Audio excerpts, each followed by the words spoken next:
Hi, I'm Linda, and life has thrown me more curveballs than I ever imagined. 5 years ago, I thought I hit the jackpot when I married John. He was charming, successful, and seemed to genuinely care about both me and my daughter, Emma. I already had Emma from a previous marriage, and John brought his son, Tyler, into our new blended family.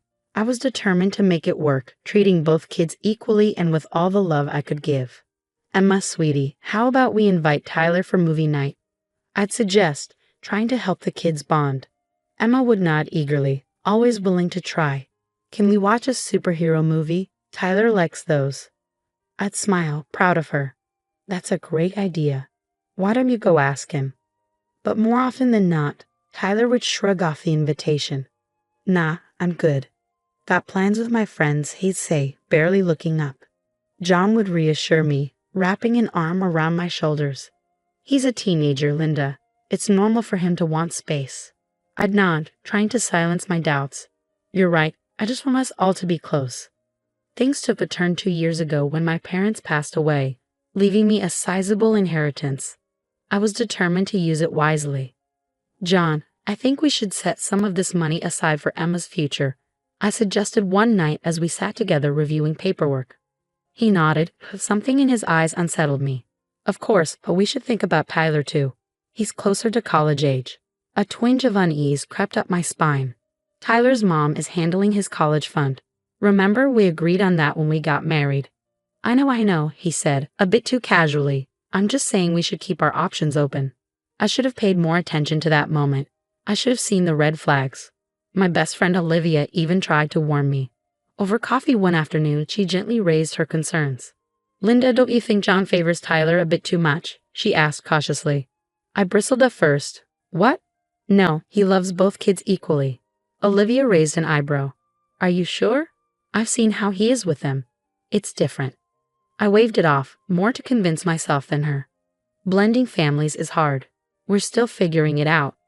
Just keep your eyes open, okay? And remember, I'm here if you need me, she said, squeezing my hand. I was grateful for her support, though I didn't realize how much I'd need it in the months to come. As time went on, a nagging feeling grew inside me. Something was off with our finances. Bills I thought I paid were showing up overdue, and our savings seemed to be shrinking faster than I could explain. John, have you noticed anything strange with our bank statements? I asked one evening. He barely looked up from his phone. No, everything seems fine. Why? I don't know, something just feels off. He finally met my eyes, his expression unreadable. You worry too much, Linda. I've got everything under control. I wanted to believe him, but then I found it, a withdrawal for $5,000 that I hadn't made. My heart raced as I dug deeper. The more I looked, the worse it got. Multiple large withdrawals, passwords changed without my knowledge. Panic set in.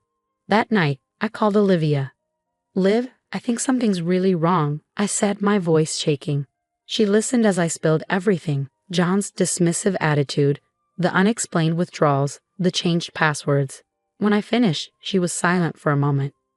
Linda, this sounds serious. You need professional help. I know a private investigator, Mike Carson. Want me to call him? I hesitated, then agreed. A week later, Mike called me into his office. The look on his face told me everything before he even spoke. Mrs. Thompson, I'm afraid I have some bad news, he began. John hadn't just been making a few unauthorized withdrawals. He'd been systematically draining our joint account, transferring large sums to an account in Tyler's name. Mike slid a document across the desk. I stared at it, struggling to process what I was seeing. Money meant for both our children's futures, money from my inheritance. There's more, Mike continued. John told Tyler this money was a gift for his future. Tyler's been aware of this for some time. That night, I confronted John. I'll never forget the look on his face, not guilt or shame, but irritation, as if I had inconvenienced him by uncovering his betrayal. Tyler needs it more, John said, as if that somehow justified everything. He's closer to college age. And what about Emma's future? I demanded, my voice rising. What have you left for her? John had the audacity to shrug. There's a savings bond in her name. That should be enough. I was speechless, but the betrayal ran deeper than I could have imagined. Over the next few days, I uncovered even more lies. Friends started reaching out, concerned about things John had apparently been saying about me. He'd been painting me as unstable, unreasonable, a bad mother. And Emma, my sweet Emma, had been caught in the middle. John had been manipulating her, making her keep secrets from me. As the full extent of John and Tyler's deception became clear, I felt a rage I had never known before. Sitting in my car outside our house, a house that no longer felt like home, I made a decision. This wasn't over, not by a long shot. John and Tyler might think they'd won, but they had no idea what was coming. I was done being the victim. It was time to fight back. John had already proven he was willing to lie and steal, so I couldn't let him see me coming. The next morning, I called in sick to work and met with Lisa Chen, a divorce lawyer Olivia had recommended. Based on what you've told me, Linda, we have a strong case for financial fraud, Lisa said, her eyes sharp behind her glasses. But we'll need ironclad evidence. Can you access all your financial records? I nodded, determination hardening inside me. I'll find a way.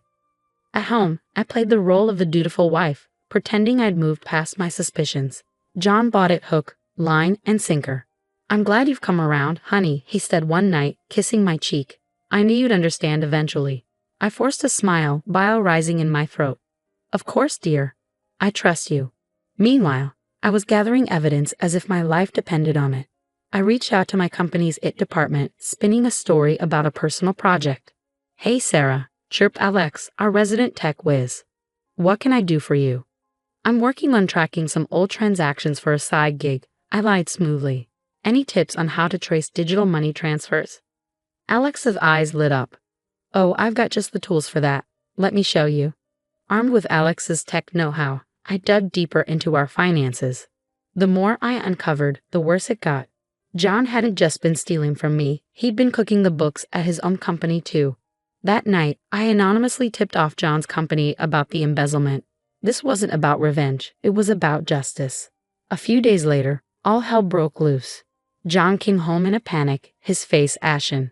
Sarah, we need to talk, he said, his voice shaking. I steel myself. This was it. Yes, we do, John. He launched into a frantic explanation about misunderstandings and mistakes, begging for my help to cover his tracks. But I'd had enough of the lies. Stop, John, I said, my voice cold. I know everything. The money you stole from our account, from my inheritance, the lies you've been telling about me, the way you've manipulated Emma, and now your little embezzlement scheme at work. John's face crumpled. He fell to his knees, grabbing my hands. Sarah, please, I'm so sorry. I'll make it right, I swear. We can fix this together. I pulled my hands away. Fix this, John. You've stolen our daughter's future. You've lied to my face for months. You've tried to turn our friends against me. There's no fixing this. But I love you, he pleaded, tears in his eyes. We can start over. Please just give me another chance. No, John, I said, my voice steady. It's too late for that. We're done. As I walked away, I felt a weight lift off my shoulders. The road ahead would be hard. But for the first time in months, I could see a future where Emma and I were free from lies and betrayal. The next few weeks were a whirlwind. I remember sitting at the kitchen table, Emma working on her homework beside me, when my phone buzzed with a news alert, local accountant under investigation for major fraud. The headline screamed at me. My hands shook as I read the article. Emma looked up, concern in her eyes. Mom, what's wrong?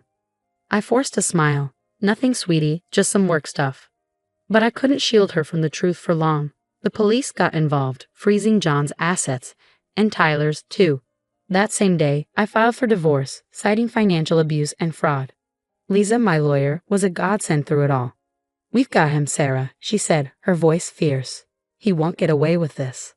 As the truth came to light, our friends and family were stunned. I'll never forget the look on my in-laws' faces when they learned what their son had done. We had no idea, John's mother sobbed. Sarah, we're so sorry. Tyler, confronted with the reality of his part in his father's schemes, tried to backpedal. He showed up at our door one day, all bravado gone. Sarah, I swear I didn't know where the money was coming from, he pleaded. I just shook my head. Save it, Tyler. You're old enough to know right from wrong. The hardest part was telling Emma. We sat her down one evening, and I explained as gently as I could about her father's betrayal. But why, Mom? She asked, tears streaming down her face. Why would Dad do this? I pulled her close. I don't have Sweetie, but we're going to be okay. I promise. I enrolled Emma in therapy to help her cope with the upheaval. 2 years later, life looks very different. I'm thriving in my career, having earned a promotion last month. Emma, now 12, is excelling in school and has found a passion for soccer. Mom, did you see that goal I scored? She yelled, running off the field after a game. I scooped her up in a hug. I sure did, champ. You were amazing. John is serving time for his crimes, financially ruined. I've heard through the grapevine that Tyler is struggling, working a minimum wage job and living with his mother. As for me, I feel vindicated, stronger than I ever thought possible. Emma and I have built a stable, loving home, free from the toxic influences of our past. Looking back on this journey, I realize that while the betrayal nearly broke me, it also revealed my resilience. Emma and I faced the storm together, and we've come out stronger on the other side. Our future is bright, filled with love, trust, and endless possibilities. And that's a happy ending I never saw coming. Now I have a question for you. If you were in my shoes, would you have given John a second chance? Or do you believe some betrayals are too deep to forgive, even when it comes to family? Share your thoughts in the comments below.